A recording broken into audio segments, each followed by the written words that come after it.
October నెల 22వ తేదీ పునీత జాన్ పాల్ పోపు గారి పండుగ. వీరి అసలు పేరు కరోల్ జోసెఫ్. వీరిది సామాన్యమైన కుటుంబం. చిన్న వయసులోనే తల్లిదండ్రులను కోల్పోయారు. కానీ దేవుని పట్ల తన విశ్వాసాన్ని గట్టిగా నిలుపుకున్నారు. రెండో ప్రపంచ యుద్ధం సమయంలో వీరు యాజక విద్యను అభ్యసించారు మరియు క్వారీలో పనిచేశారు. 1946లో యాజకునిగా నియమితులయ్యారు. అనంతరం తత్వశాస్త్రంలో డాక్టరేట్లు పొందారు.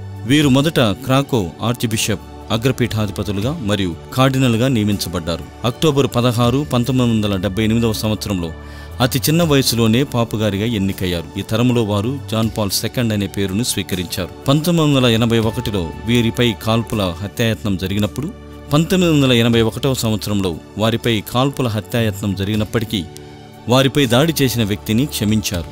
వారి హృదయంలో ప్రవేశించినటువంటి తుపాకీ గుండును వారు ఎంతో ప్రేమతో తల్లి ఫాతిమా మాత కిరీటంలో కృతజ్ఞతగా అర్పించారు. వీరు యువతను, కుటుంబాలను ప్రోత్సహిస్తూ ఉండేవారు. వీరు ప్రపంచ యువతా రోజును ప్రారంభించారు. 2014వ సంవత్సరం ఏప్రిల్ మాసం 21వ తేదీన పోప్ ఫ్రాన్సిస్ ద్వారా పునీతుడిగా ప్రకటించబడ్డారు.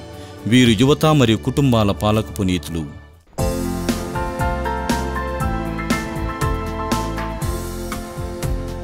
పునీత జాన్ పాల్ పోపు గారా